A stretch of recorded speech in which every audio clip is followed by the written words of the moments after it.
हमारे विभिन्न ज्ञानवर्धक कार्यक्रम देखने के लिए आप हमें अभी सब्सक्राइब करें, बेल आइकन को प्रेस करें ताकि आप देख सकें हमारा कार्यक्रम सबसे पहले।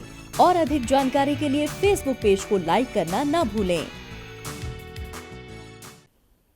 जय माँ इंद्राक्षी धाम में दर्शकों आप सभी का हम हार्दिक स्वागत करते हैं।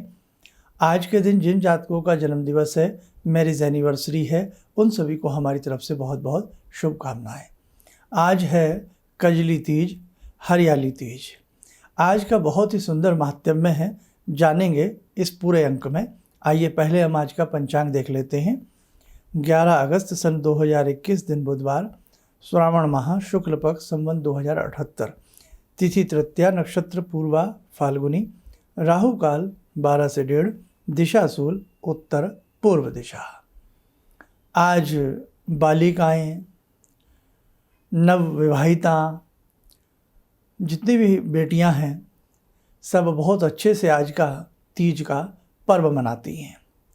उत्तर भारत में ये पर्व बड़े अच्छे से धूमधाम से मनाया जाता है। हालांकि उत्तर भारत की क्या बात करें, पूरे भारत में ही किसी न किसी रूप में ये पर्व, ये तीज बहुत अच्छे से मनाई जाती है। सावन का महीना, और सावन के महीने में पड़ती पड़ती रिमझिम फुहारें, एक प्रकृति, एक मौसम, अलग ही मौसम में रोमानगी होती है। एक अलग ही मौसम की रुत, मौसम की छटा होती है।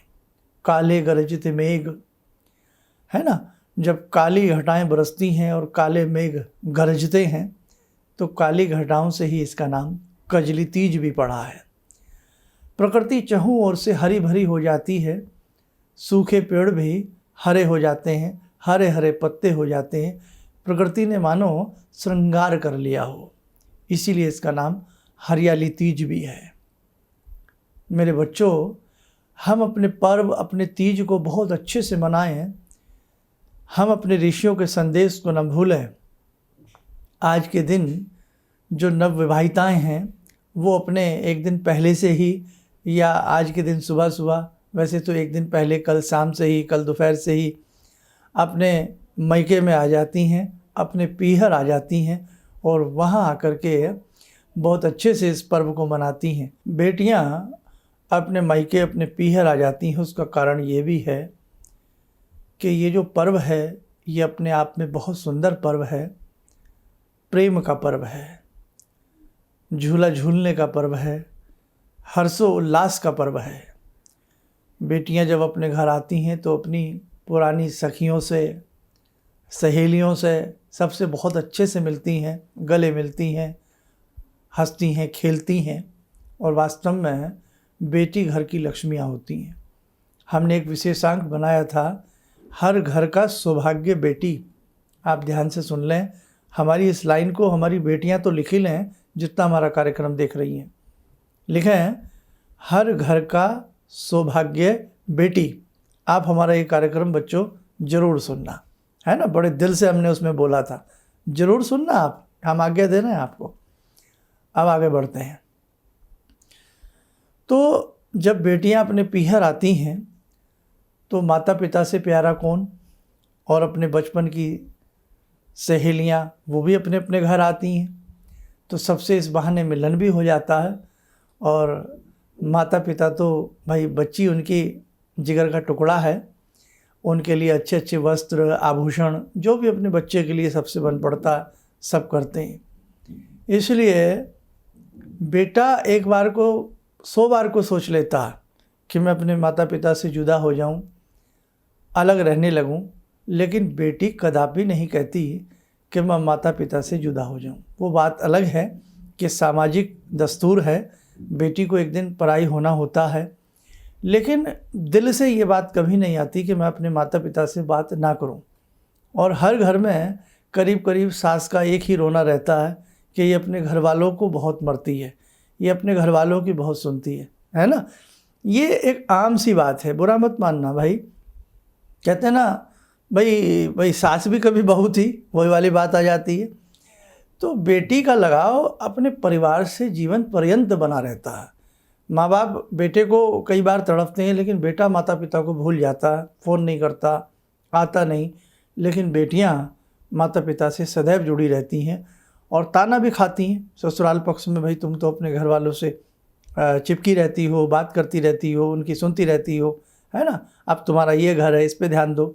देना चाहिए, लेकिन भाई आप भी कभी बेटी बन के देखें तो पता लगेगा कि जिस माँ ने हमें पैदा किया, जिस पिता ने हमें पाला, जिस पिता ने हमें सुंदर सुंदर खिलौने ला कर के दिए, हमें सुंदर सुंदर फ्रॉक ला कर के दी, अपनी हैसियत से भी बढ़ कर के जिस पिता ने हमें विवाह किया, डोली में बिठाया, कैसे हम उस माता पिता को भूल जाएं, है ना।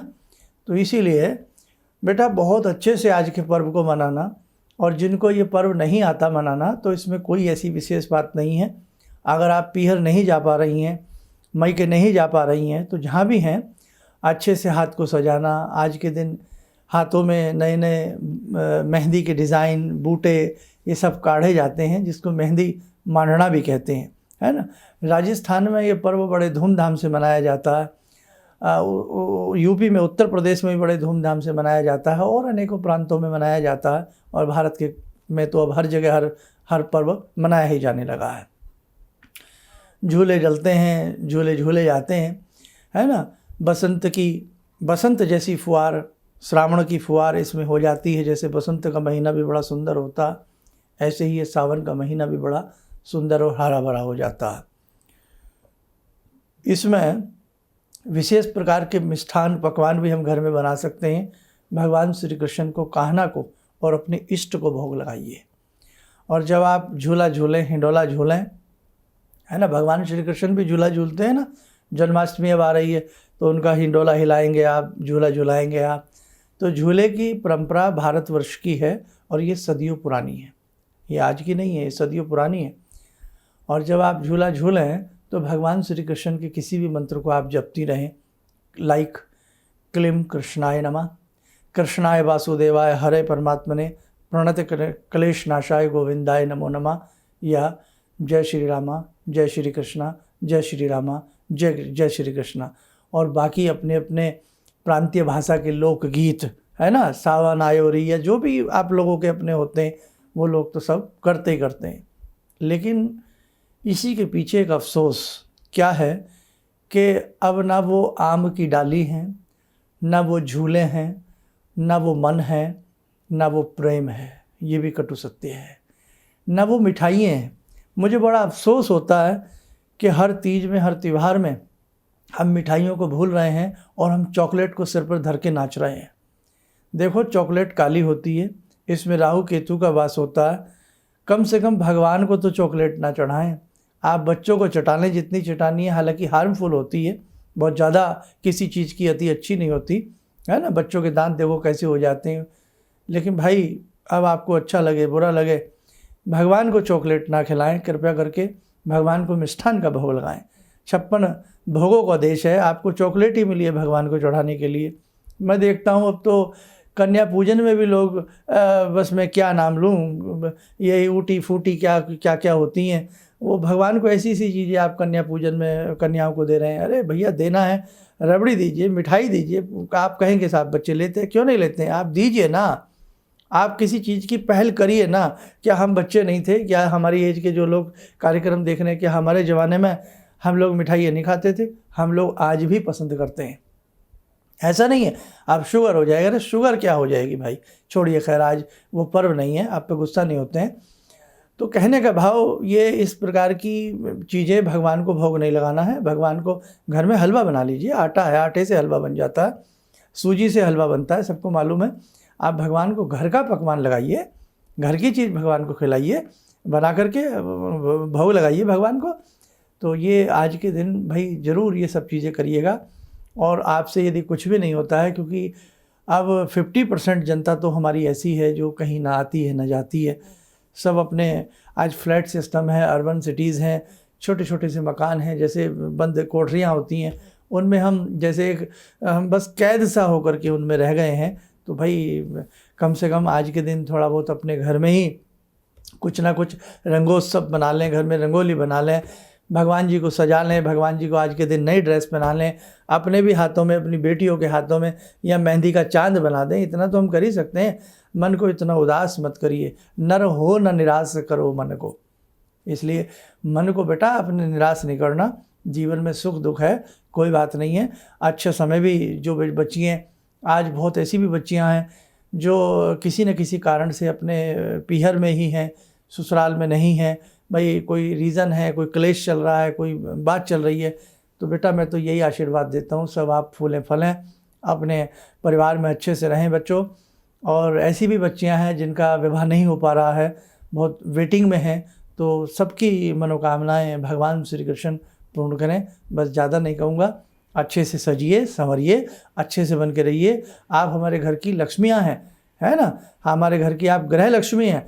और जब गृह लक्ष्मी अच्छे से सजती संवरती हैं, सुंदर सी बन के रहती हैं, तो भगवती अष्ट लक्ष्मी भी उस घर के अंदर सदैव निवास करती है। ठीक है, अच्छे से सासू माँ से आशीर्वाद लीजिए। यदि आपने पीहर गई हैं तो वहाँ अपने बुज़ुर्गों से सबसे आशीर्वाद लीजिए।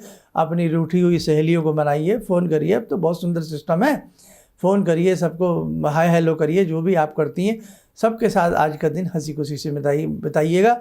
और चलते फिरते उठते बैठते क्लीं कृष्णाय नमः, क्लीं कृष्णाय नमः, क्लीं कृष्णाय नमः, इस मंत्र का आप अनवरत तरीके से जाप करते रहें। बस ये तो मैंने आपको सिंपल से तरीके से बताया है। बाकी आपके अपने प्रांत में, अपने लोग के हिसाब से जो भी आपके यहाँ जो होता है, उसे भी आप अपने हिसाब से उस परंपरा को निभाइए। हाथी घोड़ा पाल की, जय कन्हैया लाल की। आइए आप सबको भगवान श्री कृष्ण आशीर्वाद दें, जुड़ें भगवान श्री कृष्ण से। ॐ करारविन्दे न पदारविन्दं मुखारविन्दे विनिवेशयन्तं वटस्य पत्रस्य पुटे शयानं बालामुकुन्दं मनसा स्मरामि, बालामुकुन्दं मनसा स्मरामि। कस्तूरीतिलकं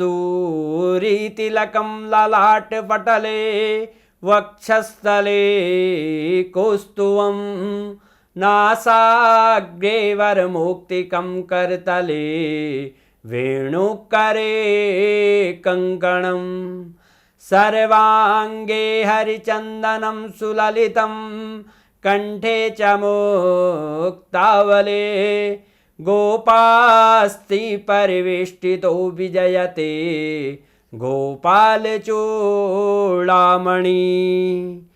शान्ताकारं भुजगशयनं पद्मनाभं सुरेशं विश्वाधारं गगनसदृशं मेघवर्णं शुभांगं लक्ष्मीकान्तं कमलनयनं योगवृद्ध्यानगम्यं वन्दे विष्णुं भवभयहरं सर्वलोकैकनाथं। कवच बना लें, ध्यान करें, भगवान श्री कृष्ण का शुभ आशीष हम सबके ऊपर बरस रहा है।